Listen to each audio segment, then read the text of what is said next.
Hi, I'm Emma. Before we start this crazy story, make sure to like and subscribe for more. You won't believe what I went through.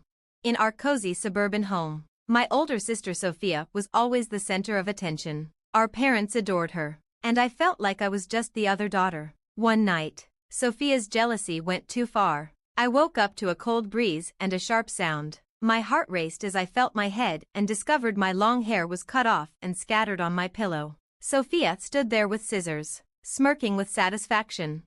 "Sophia, what did you do?" I asked, tears forming in my eyes. "Oh, come on, Emma. It's just hair. It'll grow back," she said dismissively, twirling the scissors. I couldn't believe her cruelty. I rushed to our parents' room, desperate for help. "Mom, Dad, look what Sophia did to me," I cried, showing them my chopped hair. Our parents, groggy and annoyed, didn't seem to care. "Emma, it's the middle of the night. This is ridiculous," Dad grumbled. "Mom, you have to see what she did to me," I pleaded. Mom sighed and rubbed her temples. "Can this wait until morning?" "No, it can't," I protested, feeling overwhelmed. The argument heated up as Sophia walked in, pretending to be innocent. "I was just trying to help." She always complained about how long her hair was. "Help? You call this help?" I said, stunned. Our parents looked tired and exchanged worried glances. "Maybe she was just trying to," Mom started.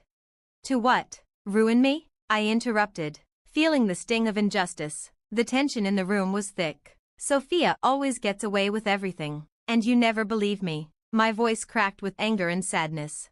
"Emma, that's enough. We won't tolerate this ingratitude and disrespect," Dad said firmly.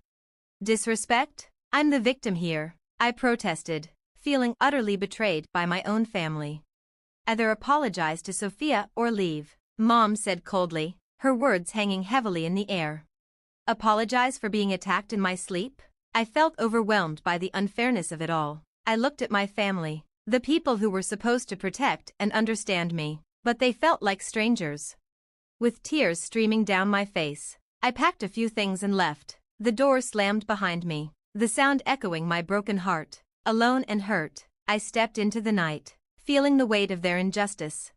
Little did I know, this was just the start. The road ahead was long, but I was determined to find justice. As I left my family home, I wandered through the dark streets with just a suitcase of belongings. Reaching Lena's apartment felt like finding a lighthouse in a storm. Lena opened the door, her eyes wide with surprise.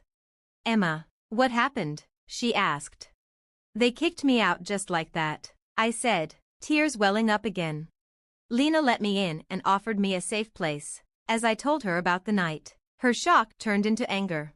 "Stay here as long as you need," she said firmly. But staying wasn't enough. I needed to be independent. So, I threw myself into work. My days started before sunrise and ended after sunset. I worked as a waitress during the day, a cashier in the evening, and walked dogs on weekends. It was exhausting, but with each paycheck, I felt more independent and determined.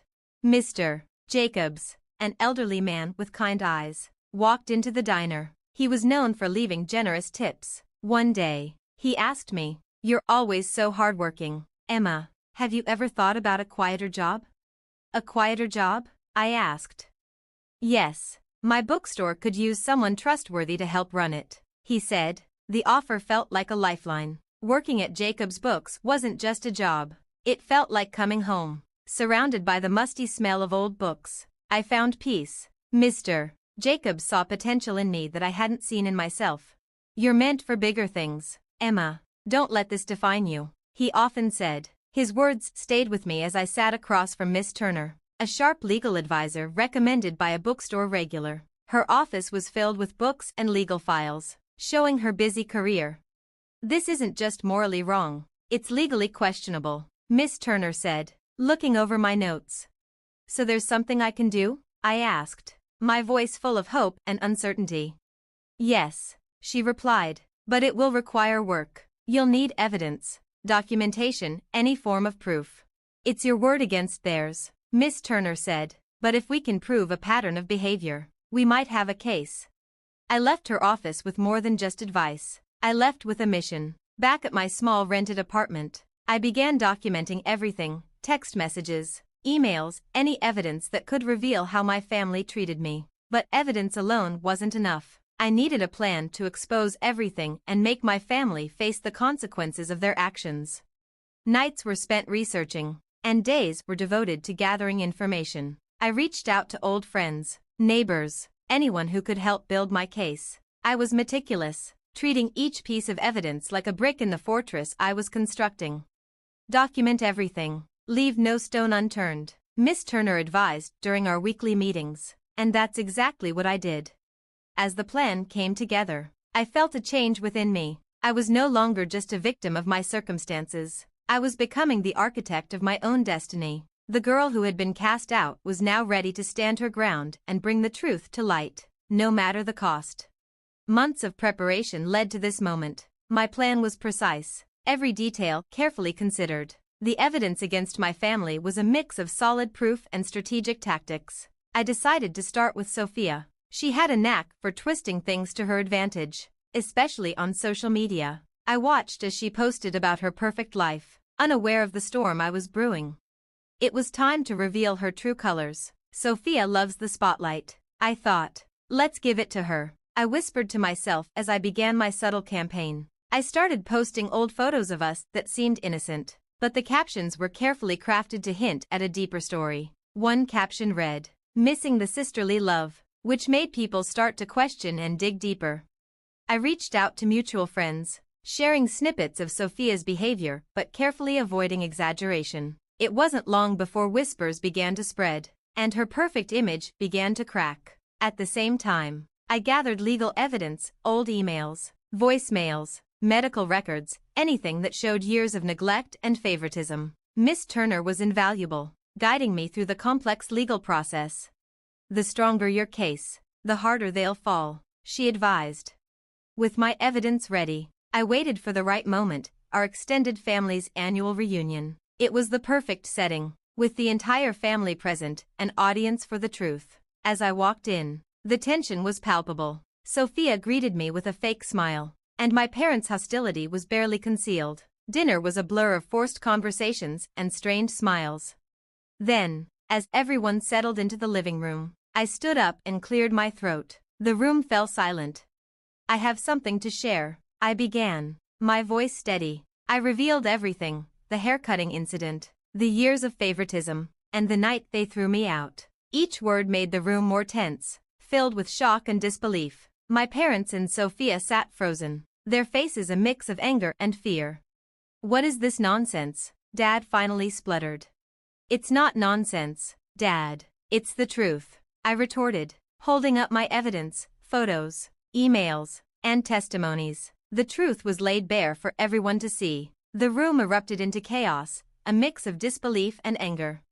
"How could you, Sophia?" one aunt exclaimed. "Emma, why didn't you say anything?" a cousin asked amid the turmoil. I called Miss Turner. "It's done. They know everything." "Good. I'll handle it from here," she replied. The wheels of justice were set in motion, and the chapter of that dramatic night closed. The facade of my perfect family was shattered, and legal proceedings began. For the first time, I felt a sense of closure. The road ahead was still long, but justice was finally within reach. The courtroom was a world apart from the chaos of the family reunion. Everything here was orderly, and the air was charged with anticipation. I sat composed but nervous as Miss Turner prepared our case. "Miss Turner, are we ready?" I whispered. "We've been ready, Emma. Today, justice will be served," she replied with a reassuring smile. The judge called the court to order, and the silence was deafening. Miss Turner began with calm confidence, laying out the facts of my case with precision. She presented the emails, photos, and testimonies, each piece of evidence driving home the truth of my family's deceit. My parents and Sophia sat with their lawyer, their faces a mix of anger and fear. Miss Turner recounted the incidents, including the night Sophia cut my hair and how I was thrown out like a criminal when I sought support. The judge listened intently, occasionally nodding as Miss Turner spoke. The courtroom was captivated by the unfolding story. When it was my family's turn, their lawyer tried to downplay the events, calling them simple family disputes. It's just sibling rivalry, he argued. Siblings rivalry? I blurted out, unable to keep quiet. They left me homeless. The judge warned me to control my outbursts, but I could see the sympathy in his eyes.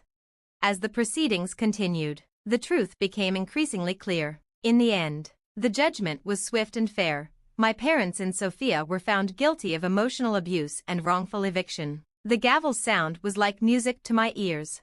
I was met with a crowd of supporters and media. My story had caught the public's attention, one of family betrayal and a fight for justice. Emma, how do you feel about the verdict? A reporter asked. Relieved, I replied. The weight of years has lifted off my shoulders. And hopeful. This isn't just my victory. It's for anyone who's faced family injustice. In the weeks that followed, I used my story to advocate for others in similar situations. I spoke at events, joined support groups, and worked with Miss Turner to assist those facing family legal issues. My life had taken an unexpected turn, but I embraced it. From the depths of despair, I had emerged stronger and more determined. I found peace not only in the justice served, but also in knowing that my story could inspire and help others. As for my family, they faced the consequences of their actions. Their once perfect image was shattered. I didn't take pleasure in their downfall, but I felt a sense of closure. Looking ahead, I knew the road wouldn't always be easy, but I was prepared for whatever came next. The toxic people in my life had received their comeuppance, and I, Emma, had found my triumph. And that's the end of Emma's journey. But here's a question for you. If you were in Emma's position, would you have chosen to legally confront your family or taken a different path to find closure and move on? It's a tough choice, filled with emotional and moral complexities. What would you do and why? I'm really curious to hear your thoughts, so please share your opinions in the comments. If you enjoyed this story and want to see more, don't forget to hit the like button and subscribe to the channel. Your support means the world to us and helps us bring more content like this to you. Thanks for watching and engaging with our